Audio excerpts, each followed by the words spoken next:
बिस्मिल्लाहिर्रहमानिर्रहीम। अस्सलाम वालेकुम dear student, welcome to my channel.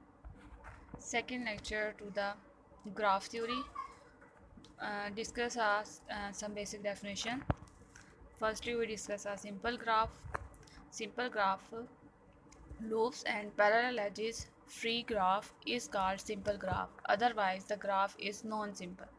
Loops and parallels इसका मतलब यह है कि फ्री ग्राफ यानी कि जो ग्राफ होगा उसमें लूप्स और पैरेलल एजेस जो हैं वो नहीं होंगे, तो वो हमारे पास कौन सा ग्राफ बनेगा? सिंपल ग्राफ बनेगा। और जिस ग्राफ में हमारे पास ये दोनों लूप्स और पैरेलल एजेस मौजूद होंगे उस ग्राफ को हम कहेंगे non simple graph. Non simple graph जो होते हैं उसकी टू टाइप्स होती हैं, multi graph and pseudograph. Multigraph and pseudograph. Multigraph क्या होता है? Multigraph a graph which has only parallel edge, they also can be parallel loops and no single loop. यानी कि ऐसा ग्राफ जिसमें हमारे पास क्या हो, पैरेलल एजेस हों और उसमें पैरेलल लूप्स भी हो सकती हैं।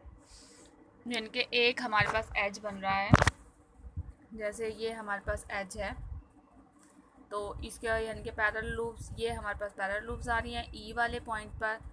यानी कि ए बी सी हमारे पास, सी डी ई तीन हमारे पास कितने वर्टिसेस हैं? 5 वर्टिसेस हैं G1 ग्राफ में।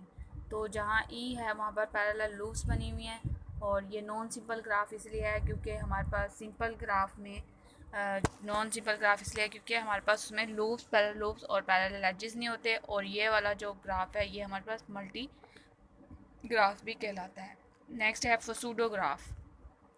फसूडोग्राफ क्या होता है? Graph which has only loops with at least one single loop. यानी कि उसमें ऐसा ग्राफ जिसमें क्या हो, सिर्फ एक लूप हो, यानी कि at least one single loop हो, तो उसको हम सूडोग्राफ कहेंगे।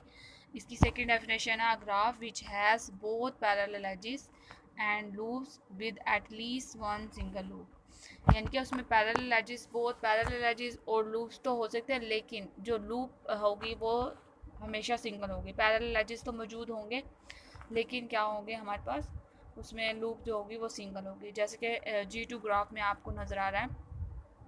नीचे वाले वर्टिसेस में देखें कि हमारे पास पैरेलल लूप्स ये होती है कि एक लूप बनी हो तो उसके ऊपर दूसरी एक लूप आ जाए तो उसे पैरेलल लूप कहते हैं।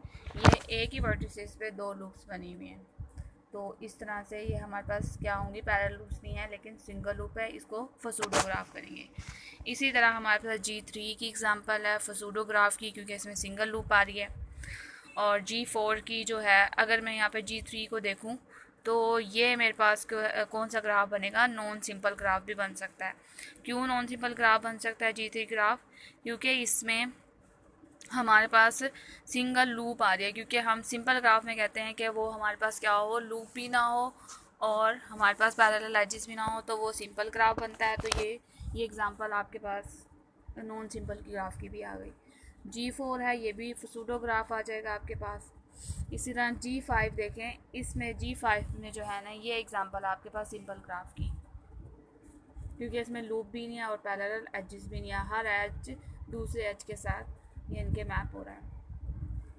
G6 जो है ये आपके पास मल्टी ग्राफ की है। मल्टी ग्राफ की इस तरह से है क्योंकि इसमें आपके पास आ रहे हैं पैरेलल एजेस। फर्स्ट ये वर्टिसेस को देखें तो यहाँ पर पैरेलल एज बन रहा है। G7 ये भी आपके पास मल्टी ग्राफ की है। नेक्स्ट हम आ जाते हैं एडजेसेंट वर्टिसेस पर।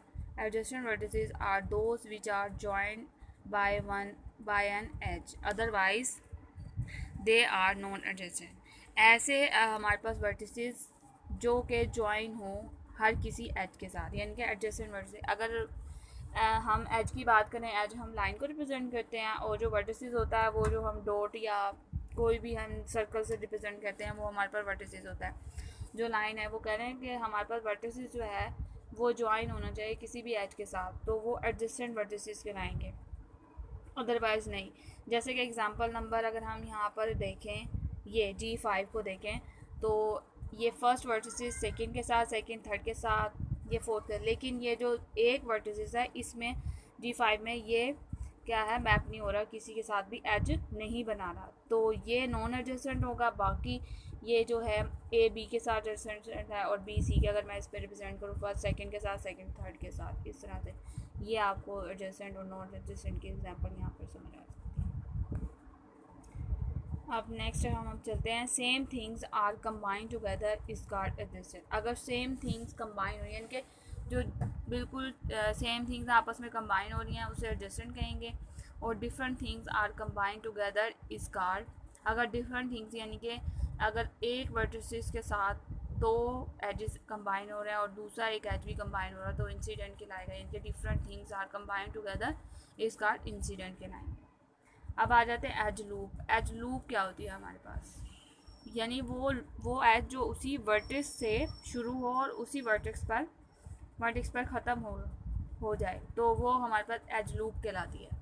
यानी कि हमारे पास जो लूप बेसिकली जो लूप बनती है ना उसको हम क्या कहते हैं, एज लूप भी कहते हैं, और इस तरह उसको हम क्या कहते हैं, उसी इस सूरत में जो वर्टेक्स हमारे पास होता है उसको सेल्फ एडजस्टेंट भी कहते हैं। क्योंकि अगर आप एग्ज़ाम्पल देखें,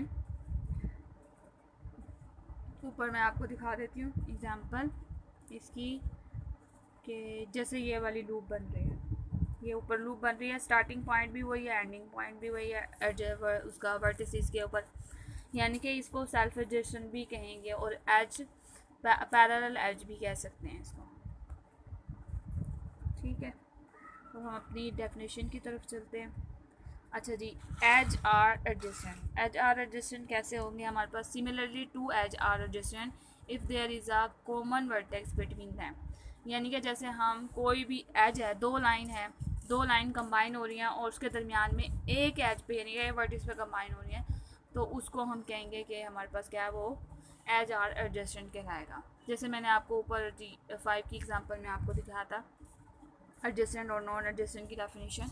vertices are adjacent. Vertices adjacent कैसे होंगे, we say that two vertices are adjacent if there is a common edge between them. यानी कि हम उसमें बात कर रहे थे जब हमारे पास क्या होगा, एज एडजेसेंट होगा तो उसमें ये होगा कि हमारे पास वर्टिसेस कॉमन आएंगे। ठीक है, वर्टेक्स जो होगा वो कॉमन आएगा दरमियान में और दो एज मिल रहे होंगे।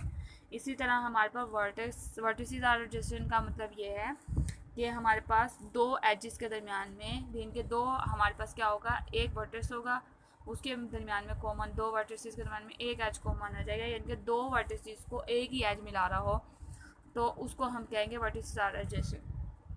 अब हम लूप पे आ जाते हैं। लूप की डेफिनेशन पहले भी मैं डिफाइन कर चुकी हूँ ऊपर कि किस तरह से लूप होती है और क्या चीज़ होती है, तो दोबारा से देख लेते हैं। And edge joining a vertex V to itself. ठीक है, वही जो मैंने बताया था कि एडजेसेंट लूप कहलाती है, एडजेसेंट या एडजेसेंट पैरेलल एज कहलाता है, वो बेसिकली लूप ही बनती है।